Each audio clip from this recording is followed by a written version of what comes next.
Well, welcome everyone to the first Student Voice Action Network Call of 2020. It's exciting to see some new and old faces. My name is Taylor, and I'm co-presenting this presentation with Maya, and we're really excited to be here.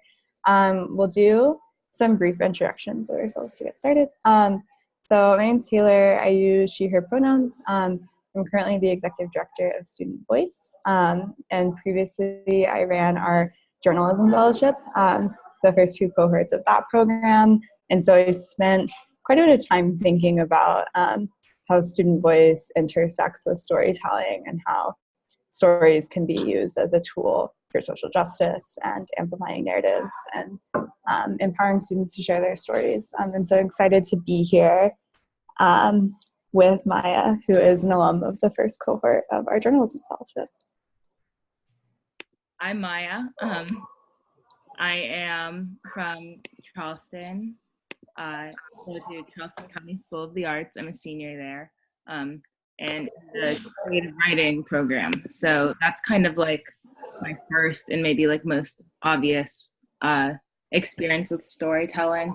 A lot of the curriculum of that program, it's a 7-year-long program. It starts in 6th grade and goes through 12th. And a lot of what we're taught is kind of built around telling stories for a reason, you know, that like art has a role in like making change in the world and isn't just like sheer entertainment or pleasure and stuff. So I am currently working on a senior thesis through that program where I'm in telling the story of like me and my family. I'm hoping to say larger things about, you know, what it is to be African American and like ideas of what origin is and what home is, especially for, you know, like minorities fitting within this larger narrative of America. So yeah, I also do some community organizing work in Charleston that's like really largely around stories. So that's kind of my experience with storytelling beyond being a journalism fellow, of course, which is awesome. Yeah, and I should say that Maya and I met at school. I also went to Charleston County School of the Arts for creative writing for 7 years, and everything Maya said is so true about that program. And I think it's just a really powerful testament to what education that like forces you to think critically about the world and your role to make it better through whatever skill set you have, how powerful that type of education is, and how it's brought us both into this type of work, which is really exciting. So we wanted to start by turning it over to y'all and hearing some stories that have impacted your views of the world. And so y'all, anyone can jump in, shout out.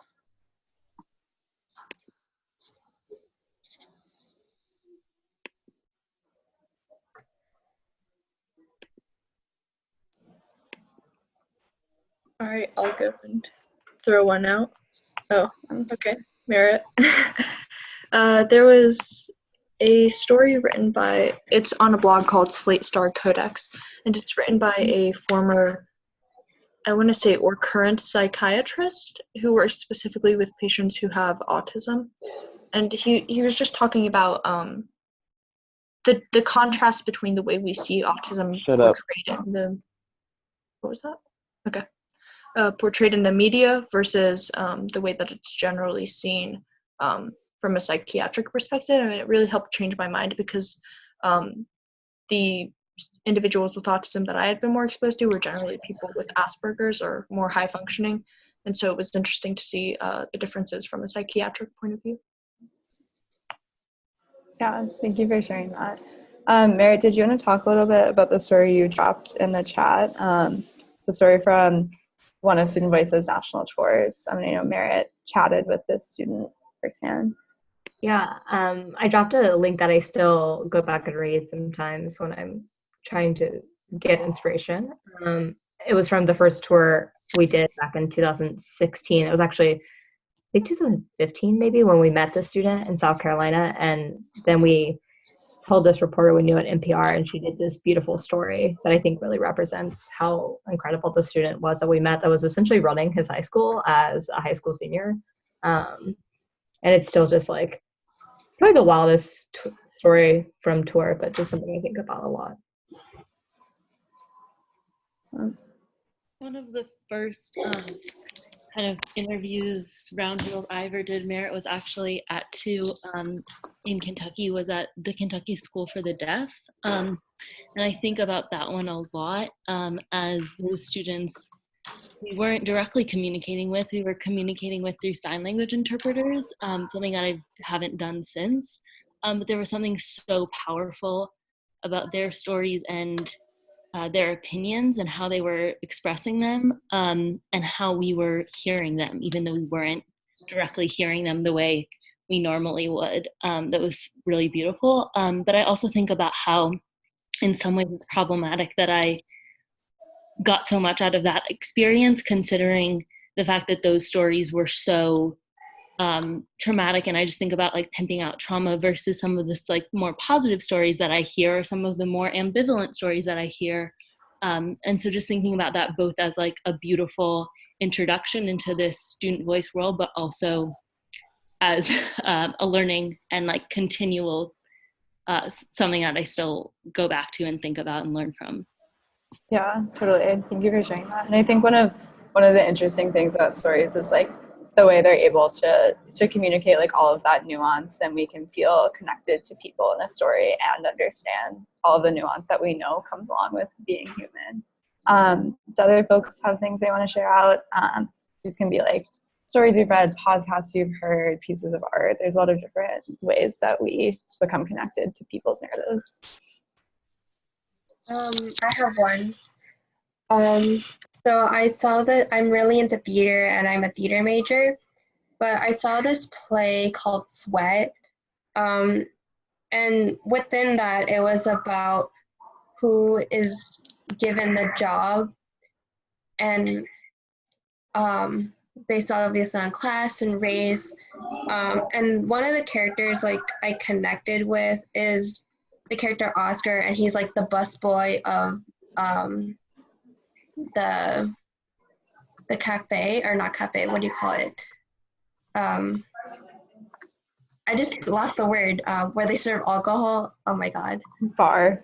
Bar. Yes. Okay, there you go. And I just connected with him because when people walk in, people don't notice him or treat him like he's the lower class.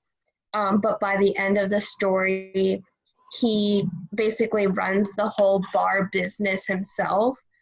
And so I just like connect that because I think about, well, like what my parents have as a job, and like how like sometimes we're not given as the same opportunities, or we're treated differently. But like something like I see powerful in storytelling overall, especially just like learning in theater, is I feel like there needs to be like more representation, not just stereotypes. Even though I connected to that play very much, I feel like there's more stories to be told, like especially for like immigration stories. It's not all the same. There's different stories to be told. So yeah, I want to see like more representation and like different backgrounds, and I feel like interesting. Has anyone heard of the movie Parasite? Yes, I've been meaning to watch that. Go watch it. I feel like that's like a great way of like representation. So yeah, I don't know. I just feel like storytelling is like a great way for everyone to connect to different stories. Absolutely. Thank you for sharing that. Any other comments before we jump in to more of the meat of the presentation? Yeah, for me personally, I write a lot of poetry. So I use that often to tell any stories or to tell my story personally. Often I use my personal story of immigrating to the United States when I was about 6. And not only is it personal that I can remember the details and explain to like the process to someone who hasn't immigrated in their life, but also it has allowed me to compare my experience to the ones of like either migrants or refugees that have had much rougher processes of leaving their home countries compared to me. So that has been a really enlightening experience and through my telling of that story to other people, I think other people learn a lot about different experiences and representations as well. Yeah, absolutely.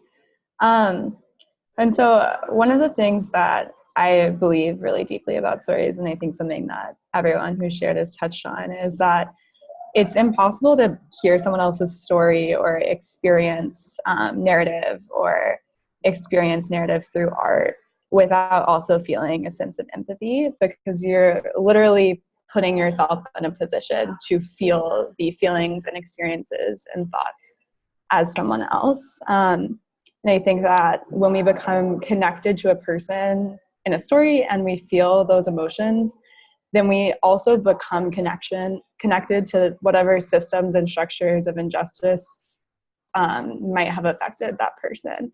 And so in that way, it's a really powerful way to link people who have never experienced certain forms of injustice to just getting a glimpse of what that experience feels like.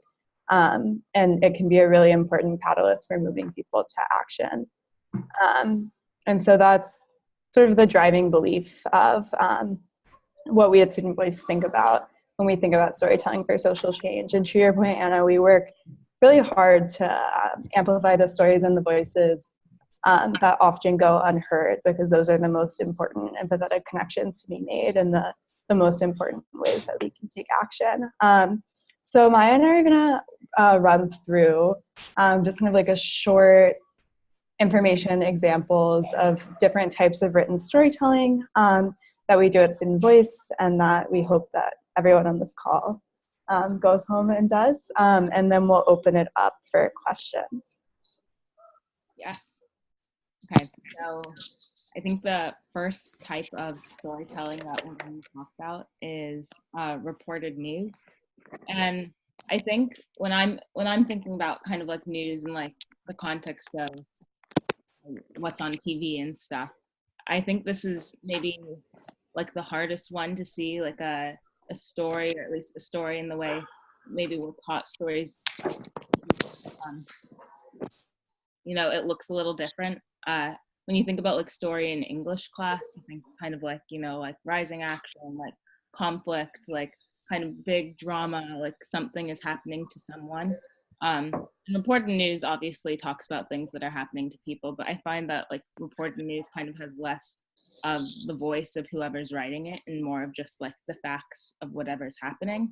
And facts can be hard to connect to. That's like why we tell stories in the first place.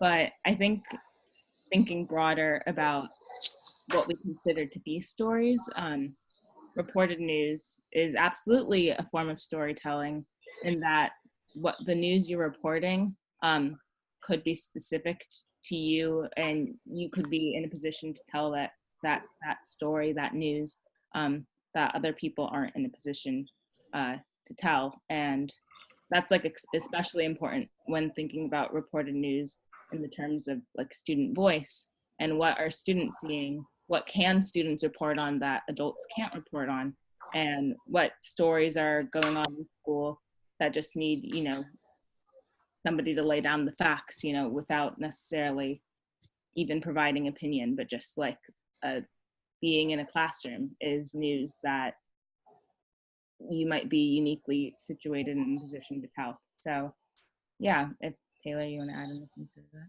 Yeah, no, I think that's a perfect explanation. And I think like we all have probably read like news articles that we leave and we like have an emotion, even though what they did was lay down facts, because the way that you talk about a situation and the voices that you include through quotes and context and experience go a long way. And I think what you said, Maya, is exactly right, that like students have experiences in schools that adults just don't even know to ask about. And so when we're thinking about students as journalists and reporters, just by nature of them spending so much time in the school building, they're incredibly valuable people to be writing that like fact-driven reported news. And so another type of written storytelling that we see a lot of is the op-ed, and this exists a lot in the student voice world. These are concise, well-argued opinion articles that often include a specific recommendation for change or a call to action. They're typically closely related to current events and draw heavily on the writer's own point of view and experiences. And so what we think about, at least in the journalism fellowship part of Student Voice, and we're talking to students about writing these op-eds, is to think through, okay, what do I know about my experience in school that other people don't? What about my experience needs to change and why? And then knowing that like you're an expert because you're a student and you've faced all of these things, what experience that you've had in school can you link to a policy or a law or a rule that you can develop a call to action around? So an example of that is like, if you know that in your school experience, your peers seem to have really, really poor mental health, maybe a policy link to that is there's not enough school counselors in your school, or your school really emphasizes standardized testing. Or if you find that your school seems to have inadequate resources, and when you go broader, the policy linked to that is your school or district's funding plan. And so op-eds, I think, are really, really powerful in that they draw from research and evidence and from your experience in a really concise way, and they end with a call to action. And in that way, they're incredibly accessible to people because they're so short and they're topical. And so people will see a headline and it connects to something that's happening in their schools and communities, and you're able to provide some context of your experience in school. And so one of the op-eds that one of our journalism fellows wrote this year, I'm going to drop it in the link if I can figure out where the chat is. I found it. This is about the need to support students who are still learning English. It was published by Scott Lee, who is a student in our journalism fellowship, and the Student Nation picked it up and published it on the Nation's website, which is pretty exciting. And so he talks about his experience learning a language that he doesn't use at home, and then linking that to existing current events and policies and historical Supreme Court cases, and ending all of that with a call to action about how our government needs to change the way our country is treating students who are English language learners. And so this is a really beautiful example of an op-ed, and I'd encourage you all to read it.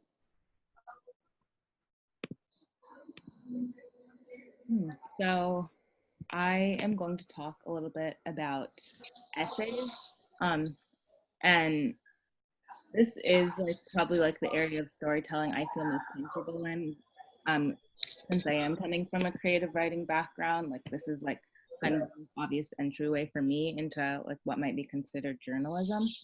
But you can break down essays in two different types of essays. So one is the analytical essay, which, you know, it's kind of self-explanatory in that you're analyzing something that is occurring in the news, and where, you know, I kind of talked about reported news earlier is kind of laying down the facts. With an analytical essay, you might kind of be examining more like the why of the facts, and the when and the where and the how. And I think with stories and with approaching issues that kind of feel like really like big and lofty, it can be good to, with an analytical essay, maybe look at something more specific within a larger issue. So like, for example, a piece I wrote when I was a journalism fellow with Student Voice was remaining inclusive in the fight for environmental justice. So I knew there was this like kind of larger phenomenon of climate change. I knew more specifically, living in Charleston, of like the issues of climate change that come with rising sea levels, being at sea level. And so I could have just like kind of laid down the facts of like Charleston floods a lot, that really sucks, we should do something about that. But with an analytical essay approach, I kind of analyzed the approach Charleston is taking to fixing our flooding issues and approaching the climate crisis more generally, and analyzing like where people of color fall into that, seeing as Charleston obviously has this very fraught racial history. there's an opportunity, I thought, with climate change to kind of address communities that are being affected by climate change first, and all the intersections of, kind of race and class and privilege that exist with the environment and environmental justice more broadly. So that was kind of an analysis on an issue as an example for analytical essays. And then secondly, and my favorite kind of essay is the more personal essay, where you're telling essentially just a story about yourself, which can feel easier in that, like, obviously your own perspective, and then tying in your personal narrative into larger social issues. And I think I was at this talk given by policy director for my local ACLU, and she was talking about the power of lived experience and how with issues that can be maybe a little more polarizing, it's really hard to dispute lived experience. So when approaching an issue, talking about your own lived experience, it just kind of like screams authenticity to the reader, I think. So I wrote a personal essay about diversity in the classroom, my experience being like one of the only minorities in my classrooms growing up, and then kind of tied that into more broadly why diversity in the classroom matters and what policy approaches my local school district could implement to prioritize diversity. And, parents scream at school board meetings about diversity like all day. Like, they want their kid to be in a certain type of school, and that certain type of school is like typically associated with, a certain demographic balance. But in addressing diversity, like, no one can dispute my lived experience. And so that was, it's a really good entry point into maybe more divisive talk. Yeah, absolutely. And I would encourage you all to read the 2 essays I talked about that I just dropped in the chat. They're incredibly beautiful pieces. You'll learn a lot about Charleston and about Maya and about what good writing is, all of which are awesome topics. And the final type of piece that we do a lot at Student Voice, which is sort of unique to the work that we do at Student Voice, are like these in the field as student organizer pieces. And so this, a lot of the time, looks like reflections on roundtable discussions we've had on students that are written almost as a blog post, or reflections and articles about big events that we've like hosted or gone to about big issues and how students fit into all of that. And so I'm going to drop a example of a roundtable reflection that one of our journalism fellows wrote this year, who is from Murray, Kentucky. And I think what she does so well in this piece is like, in the formatting of it, she italicizes the question she's asking. So like you can see how she as a moderator is asking these questions. But when you read the piece, it reads exactly like you're there. Like it reads like a narrative that's cohesive, and it doesn't feel like jerky or that you're like listening in an experience that you aren't supposed to be a part of. So it's clear both like the activity that she's moderating as a student journalist and as a student activist, and you get the story of what's really happening at this school in the same way that you would read kind of any other narrative. And she pulls out quotes, and then she also provides context for those quotes, so you feel like you have all the information that you need as a reader who has never gone to this high school to understand what students are thinking about. And we've written so many types of these stories. Megan, who's on this call, has written in the past year so many of these blog posts from our most recent national tour. And I think what's so cool about these pieces is that they look a little bit different every time. So there's a roundtable discussion that Merritt and Megan had with a group of female students in Michigan that was about like the sexism they were facing in their middle school. And the roundtable was so captivating that like just publishing it as a transcript was a perfect representation of the story. And that's like not always the case. I think what's great about this example is that she pulls out the quotes that are really building the experience of the roundtable and building out the takeaways, and is writing it as a narrative so that you have a necessary context. And so that's an example of our like in the field roundtable reflections. And I think these are really unique environments to get stories from, because you don't hear the same kinds of things when you're like interviewing students as if you're a reporter, as you do when you're hosting like an intimate storytelling roundtable with a group of students. That's really just trying to get to the root of what their experiences is like in school. And I'll say that often when we share these types of roundtable stories, the names are changed for privacy. And I think what's so powerful about these pieces is that even though what students are talking about is like incredibly specific to their own school, like most people can resonate with the emotion of like feeling awkward at school, or like feeling uncomfortable by school, or feeling like what's happening at school isn't preparing you for the real world. Those are like very broad emotions that these specific experiences can invoke in all of this, because school is a pretty universal experience. And then the other times that we do these kinds of field pieces are when we go to events. And so I'm dropping one in the chat right now that myself and Ian Kuhn wrote together about a conference that we went to in Laramie, Wyoming last spring. And the conference is named after Matthew Shepard, who was brutally murdered for being gay, and he was a University of Wyoming student. And the conference is named after him. It's a social justice conference that is housed at that university every single year. And the day of the conference that we went to was a day of students from gay straight alliances across the state of Wyoming participating in this conference together, sharing stories of what they had experienced in school. And so in this piece, we have like headers with times after them that like walk you through our whole experience.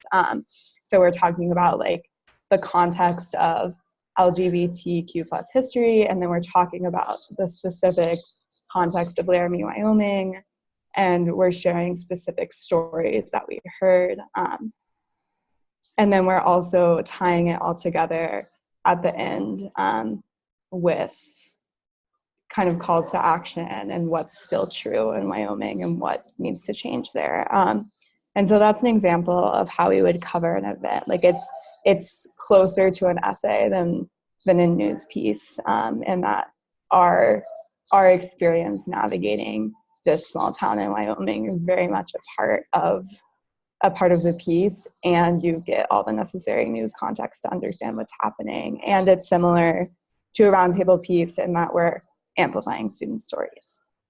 So those are the biggest types of storytelling that we do at Student Voice. And so we also wanted to go over just a few kind of like takeaways that we've found from our experiences in storytelling. And so I think the biggest one, especially when we're thinking about student writing, is that like you don't have to wait to share your story as a student. Like you're an expert in your own experience because it's your experience and because you spent time in school. And like Maya said, like no one can dispute lived experience. And so just the act of writing a story that's about your personal life is an act of courage and can go a long way to reach other students who have felt that. And based off of this, this is something that Maya and I, this is like drilled into our head when we were students in this writing program, but like oftentimes when people are trying to like be relatable with everyone, they'll resort to like being vague and generalizing in an attempt to like make their experience something more people can relate to. But what we actually find is that like the more specific someone is in talking about their experience, the more you feel like you're there living their experience, and the more you feel their emotion.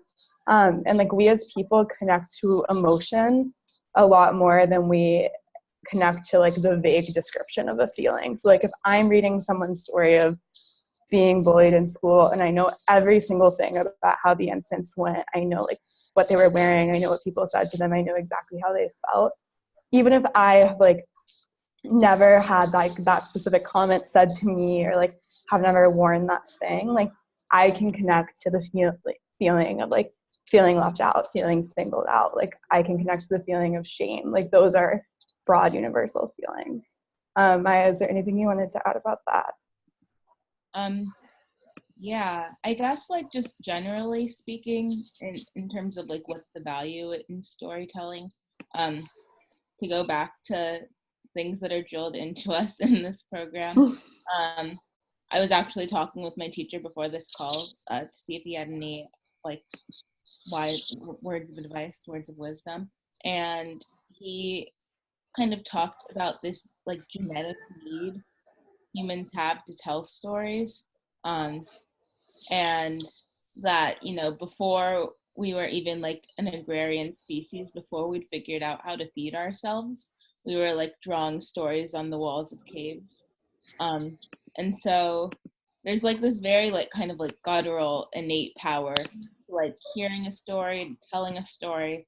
And I think like where in like instances as students you might feel like you're like not ready or not prepared or like not good enough to tell whatever it is you need to tell, just like trust in that power of storytelling, because it is like just really this incredible medium to make change. In terms of like, I guess like more techniques when, you know, sitting down to write whatever story it is you need to tell. Like Taylor said, be specific.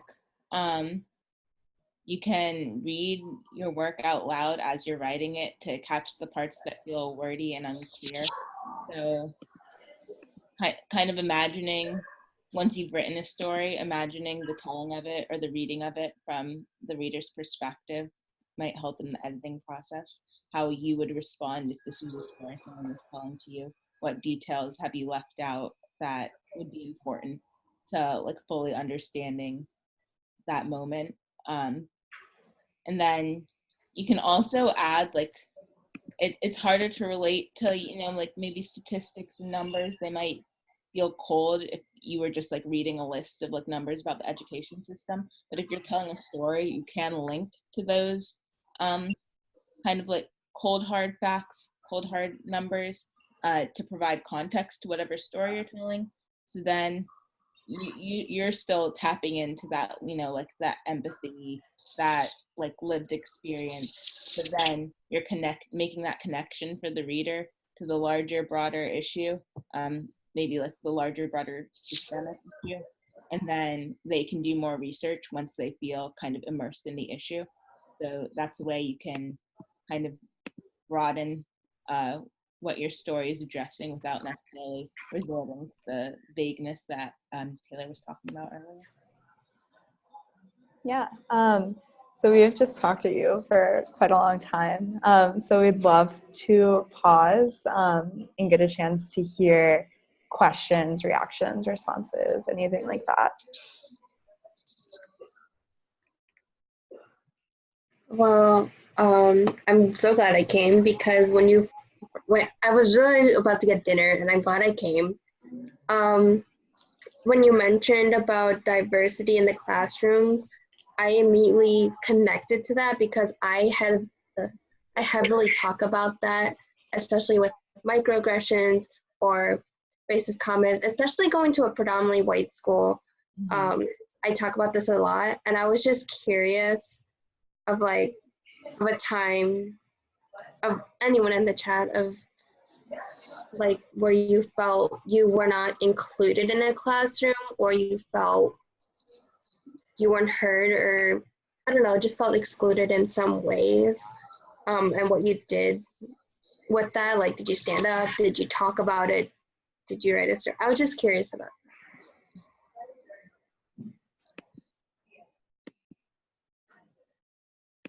I guess like speaking to my own experience, it's hard because especially in like history classes in South Carolina, like there's obviously this history of slavery. And then like in Charleston, the city I grew up in and go to school in, like there's so much Civil War history and like the first shots and everything. And so it's really hard kind of discussing race and then kind of feeling like everyone in the class is like maybe turning to look at you or like talking about slavery and you're the only person who has like any sort of clear connection to that. Like it can feel isolating even if nobody is like pointing their fingers and laughing, just like not seeing yourself in the classroom when you're talking about issues that pertain like maybe more directly to your identity than anyone else's. So that's kind of an experience I've had in the classroom where it's like no one's being mean necessarily, but I still feel what it feels like to be the only. And then I've also had experiences where I felt like more aggressively singled out, where like South Carolina had this kind of like,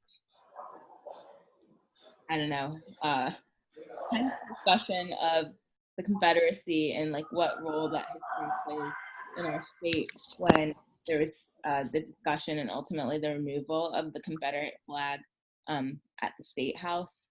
And there was a guy in my 7th grade writing class actually who like as the flag was being removed kind of like engage in debates with me every day on like heritage not hate and stuff like that.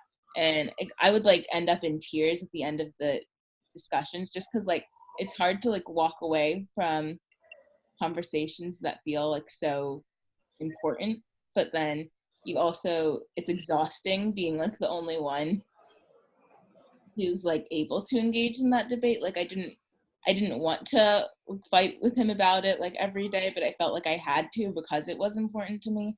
And like if I was in a classroom that was maybe a little more diverse, it would have been like more of a classroom discussion, or I wouldn't feel like obligated to feel my side of the argument so often. So yeah, those are two like specific instances.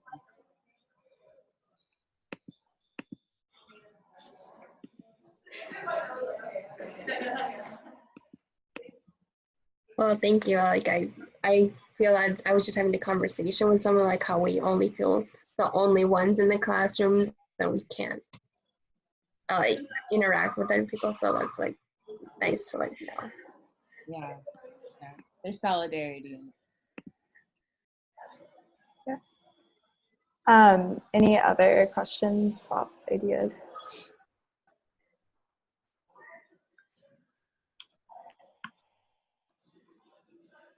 Maya, I just wanted to say I read the Why Diversity in the Classroom Matters piece when you first put it out, and then I like just reread it.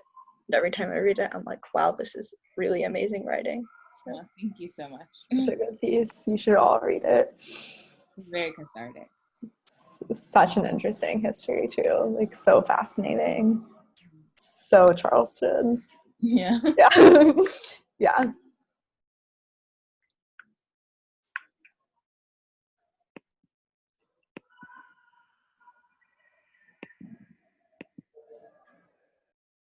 I don't see any links in the chat. Can someone copy and paste all the links that's been sent, please? Yes.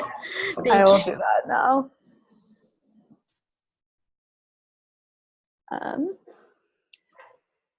And questions don't have to be like directly related to stuff that Maya and I have talked about.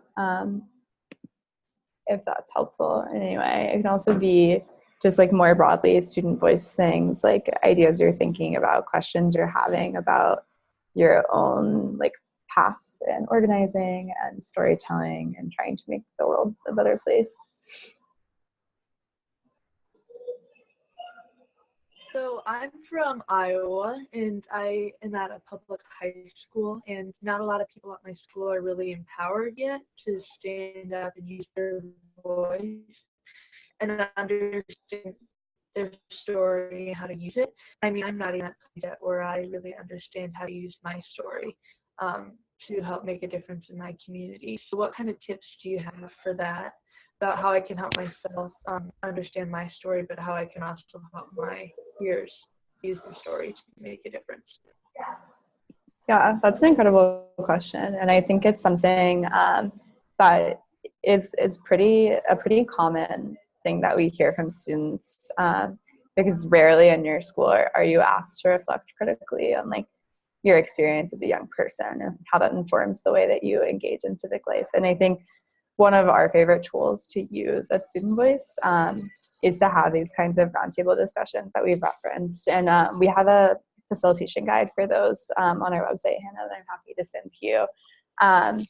And so it's a space that you can collect a few of your peers, a few students, and have a conversation about what does school look like to you? What are things that you know about your school that adults don't know?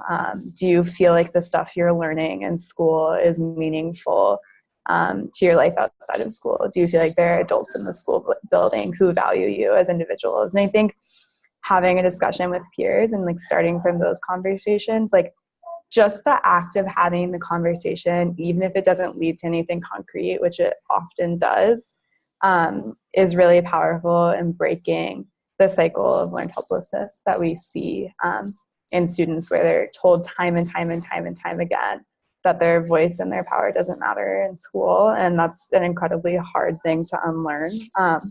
And so starting from a group of peers that you trust, thinking about, let's have this conversation to reflect on our experiences in schools and see what comes out of it. And like, maybe what comes out of it is like, people at the school need to be having a lot more discussions like these. How can I work with an adult I care about or I trust in the school building to like create more opportunities for discussions like this?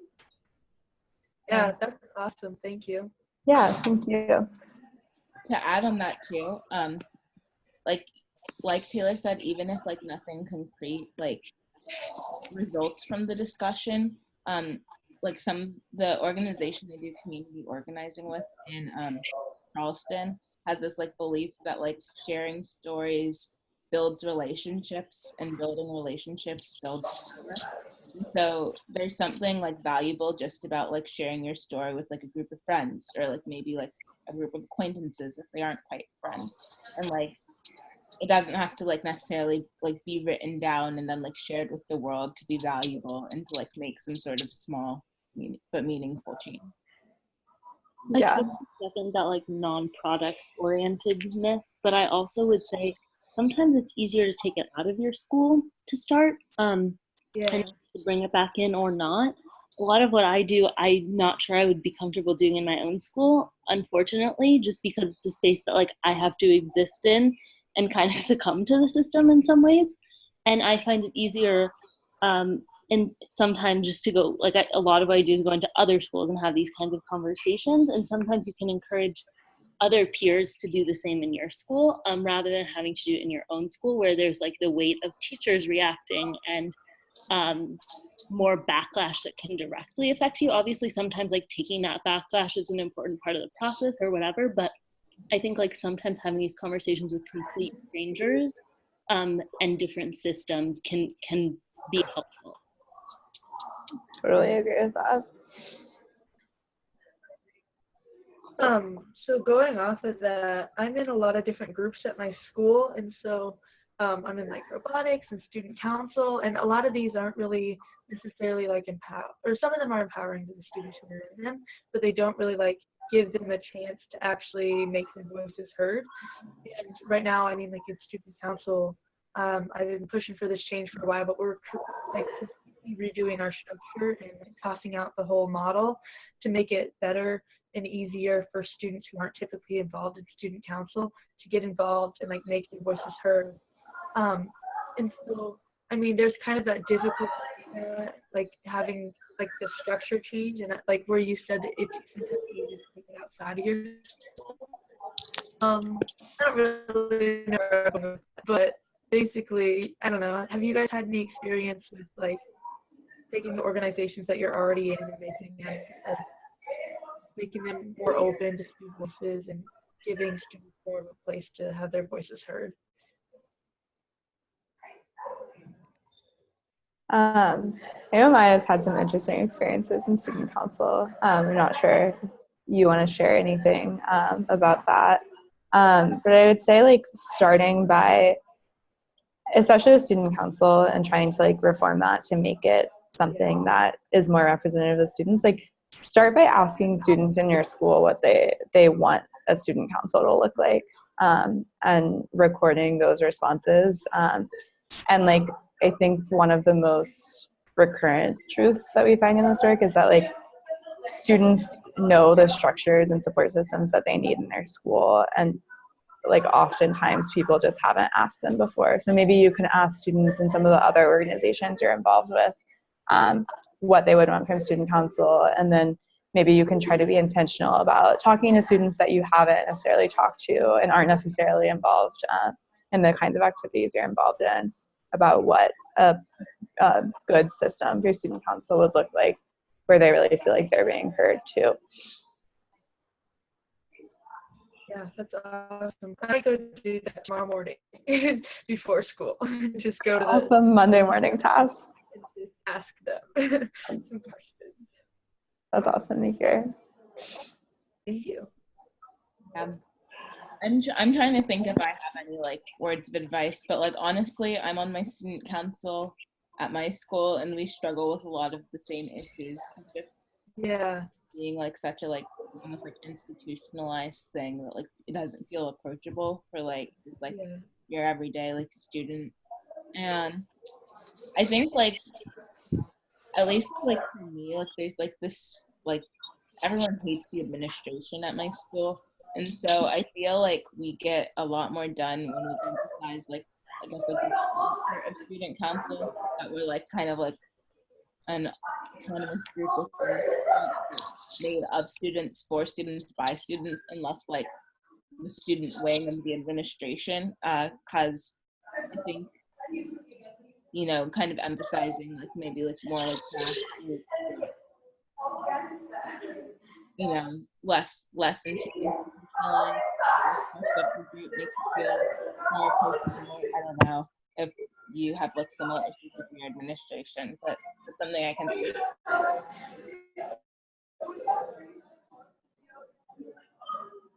Yeah, and I think having your student council having roundtables discussions like these with students in your school, not just when you're thinking about how to restructure it, but always and consistently, will really help you stay grounded in the needs of like everyday students in your school.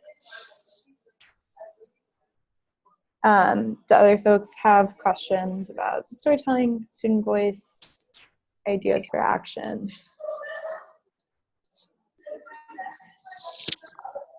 One other thing to add, Hannah, just on the student council front, is student voice has like resources on the levels of student voice that might be helpful to think about, or to talk to fellow student council people about. That like there's a spectrum of things, and like the bottom line is that students can do a lot more than planning homecoming, or you know, that's right. food and food. So I think those might be something helpful to look at too. Yeah, when we started going through the process at first, I brought in the Student Bill of Rights, and then also those levels of student voice and how we should be using them within the school. And another thing that like I'm trying to do is having some sort of like training where like the students, if they want to, will be able to like improve their skills. And so part of that would be learning more about student voice and the Student Bill of Rights, and then hopefully learning about that will inspire them to want to do something about those, and versus wanting to plan more dances, which are really important, but I feel like the Student Bill of Rights would be something that our student council should do more of.